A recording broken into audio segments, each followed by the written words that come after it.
I think it is the 21st, and it is Oroville, California, with Laura Nybeck being stalked. It's about noon. You can see this white truck. We're talking about another vigilante man who likely works for the county or city watching me.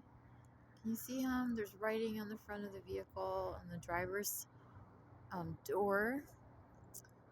And I am probably now, I have had 3 stalkers today. 2 or at least came up on the 20 bus from Chico to Oroville. And I have no criminal history, and they do this because apparently I'm being cyber exploited, which means my information that is private and my images are being put on hate sites on the internet, and they're lying about me. Criminals are actually, they're the ones with the criminal history, and that they claim I usually have a criminal history, and this is done commonly. I believe some of us are being memed, and it says that we're pedophiles, and some of the people doing the memeing, creating this, are alt-right, and they are pedophiles. So what a horrible injustice, especially if they're being paid by our government through black ops programs. All that extra money that nobody knows where it goes, but there's a bunch of laws protecting them. They're letting people like the FBI and the CIA pay people independently, even criminals, to stalk innocent people, to obsess about us. That's where black ops money is supposed to be going. Here's another possibly suspicious stalker. He's gonna see that I have his plate and I have his picture, so he's probably not gonna come back. So what I've been doing lately, a couple times this happened, as soon as I put my hand up with the camera and they realize I'm being watching them, they drive away, some of them, like a bat out of hell. So apparently they have no history of stalking, and it scares them because they're sure they're going to get in major legal trouble.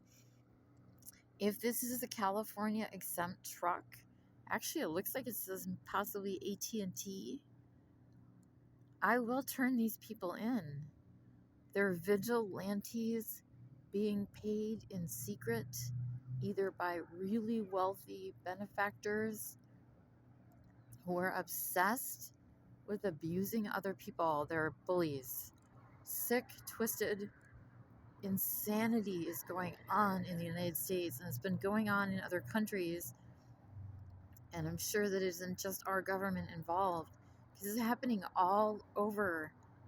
The Targeted Justice website and the targeted individuals and the gang stalking complaints and the victims, they're going all over the internet. They're going all over YouTube, and they're giving their stories. I have a completely extensive page on YouTube. I actually have Pinterest now pages with the photos of people who've been stalking me. This goes back 2.5 years. Actually, yeah, it goes back more like 3.5, almost 3.5. My abuse started really early when I had an argument with an ex-boyfriend who got into crime.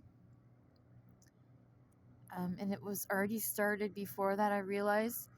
They were sensitizing me by walking up near me and whistling to wake me up at night to start disturb my sleep as a homeless person when I was sleeping alone in a county parking lot, a county owned. So once again, this leads back to a government source who's possibly taking the money and using our tax dollars to abuse innocent people. They choose apparently whistleblowers, people that have been active in trying to change laws. They choose social work history employees like me, and I am both. They're called humanitarians. So they are punishing us for trying to improve our country. We are being punished. We are being targeted. We are being abused, apparently to stop us from having any energy or sanity to continue to try to change the government so that the people are treated fairly and equally in a democratic world called the United States.